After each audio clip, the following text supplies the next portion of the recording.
Good evening, Wilshire. Hope your day's been good. I hope you're in from the heat, that you have some form of air conditioning to help you be comfortable. It has been a long day at Wilshire. We celebrated the life of Roy Graves today in a service, and thank you to everyone who is able to come out. I know a lot of you stayed at home to be safe, and that was wise. But I'm also thankful to Andrew Rice and James Fields who helped make the live streaming possible today. And if you'd like to go back and watch that service, you'll find it on Wilshire's YouTube page. There's a link to it as well if you're in our Facebook list. There should be a link to be able to go to that and see the service today. Let me remind you about some things coming up. Next Wednesday, we're going to have I had to write this down because it's a lot, a drive-through pizza parking lot fellowship. So we hope you'll come out next Wednesday night and drive through and get you some pizza, maybe park and be able to social distance and enjoy some pizza and some fellowship. But our school supply giveaway is also coming up. So next Wednesday, we're going to set up a way for us to still pack school supplies in a safe, socially distanced manner and to prepare everything for our school supply. That will be a week from this Saturday. That's always an important ministry for our church. And I appreciate everyone who puts work into that and does that. And thank you to Jim Baird for covering for me last week and for talking about one of the great texts of the whole New Testament, this beautiful Christ hymn that is in Philippians chapter 2.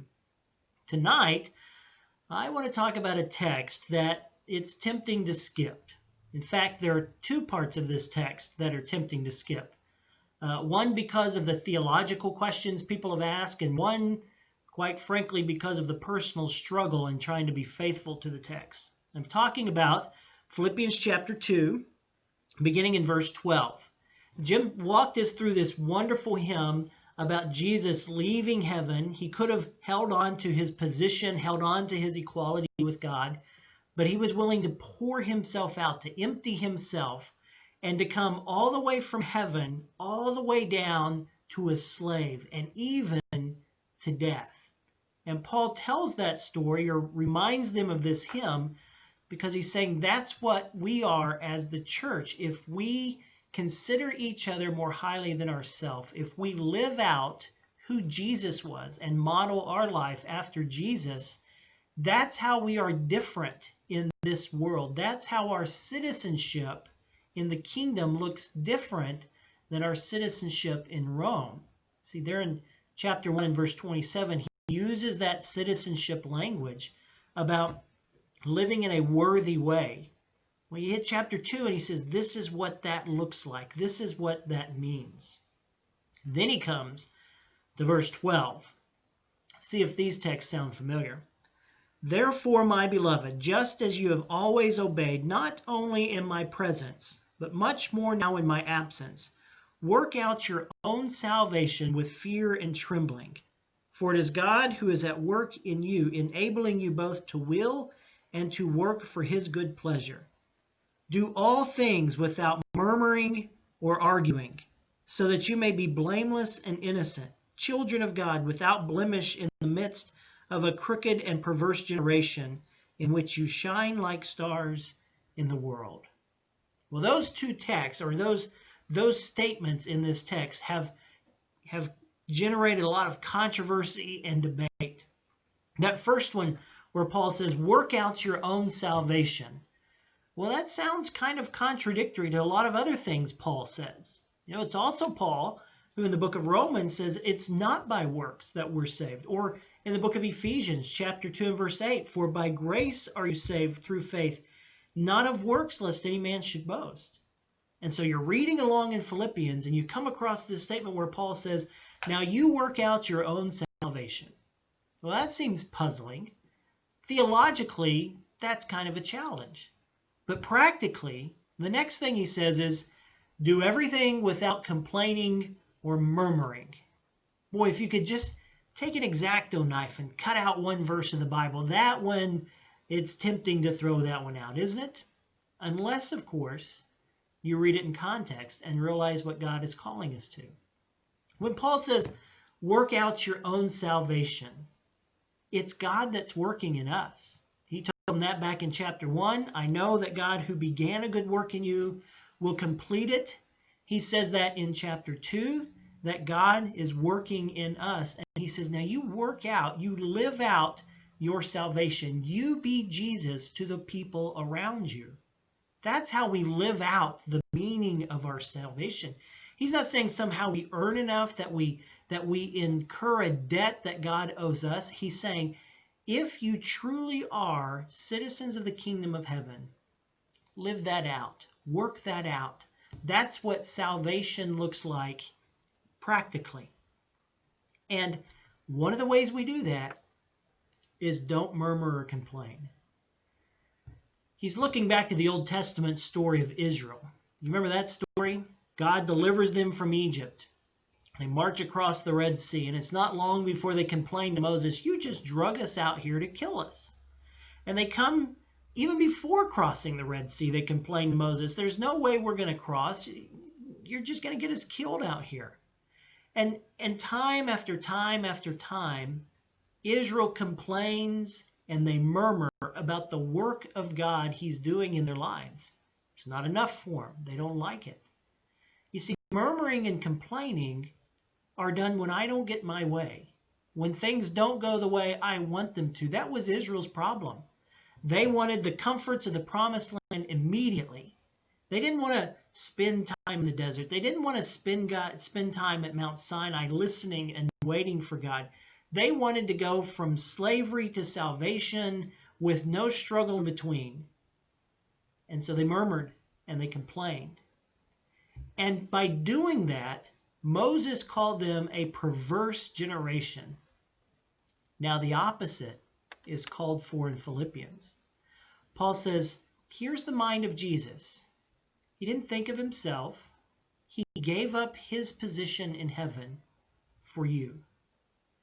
Now you work out your salvation. Don't murmur and don't complain. And when you do that, Paul says you will shine like stars in this world. When the church lives out the mind and spirit of Christ, we'll stand out. We'll look different. We'll sound different. We'll treat other people differently. And Paul, he's looking back to a text in Daniel chapter 12, where Daniel is saying, if you're wise in the midst of persecution and wise in the midst of struggle, you will shine like stars in the world. And Paul's telling the church in Philippi the same thing. I know it's difficult, he says. I know there's struggles. I know there's persecution.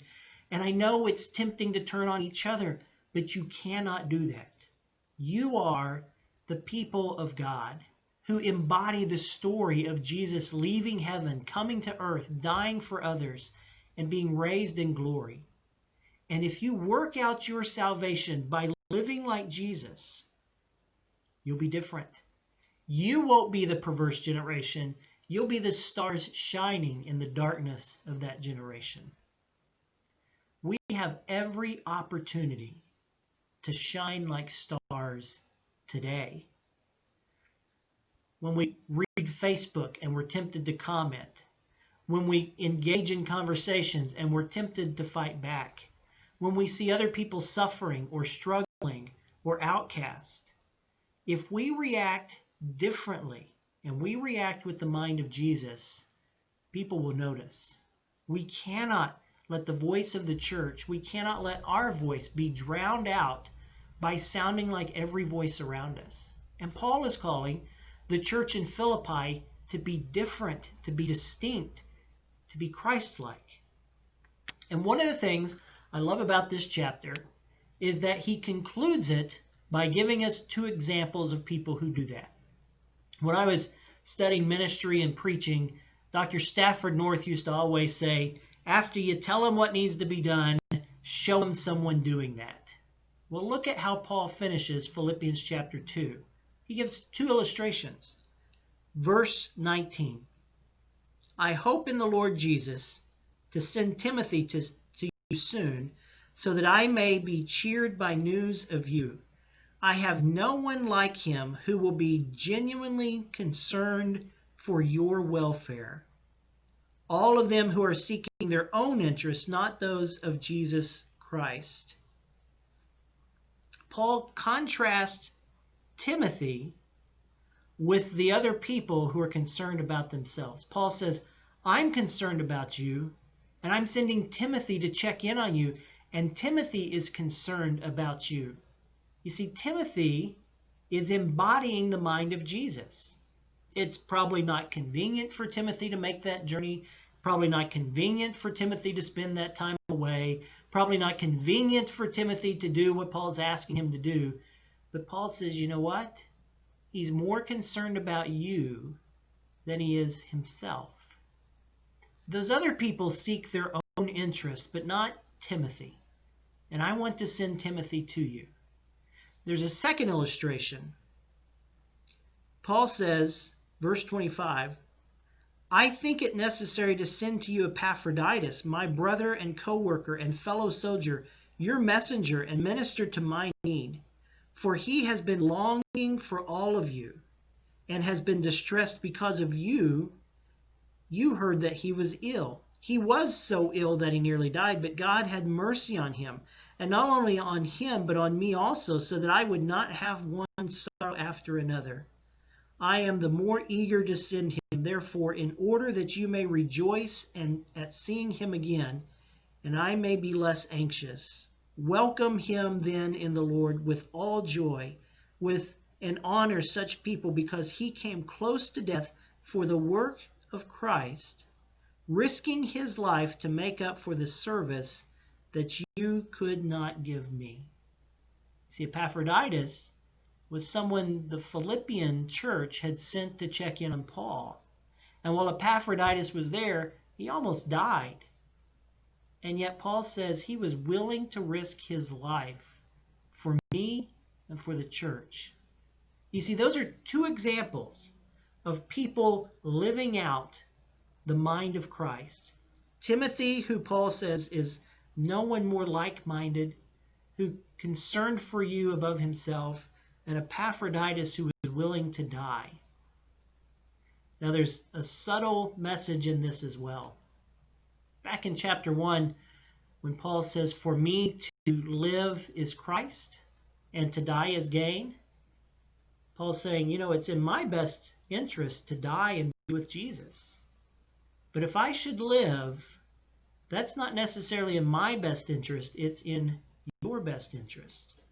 And that's what the mind of Christ looks like. So that's our challenge as the church, to be different, to be distinct, to care more for each other than we care about ourselves. God's church should be the most selfless place on earth, where we minister to one another and care for one another, knowing that my interests and concerns are your interests and concerns. And when we do that, brothers and sisters, we'll shine like the brightest stars. Blessings to the rest of your week. We hope we get to see you soon.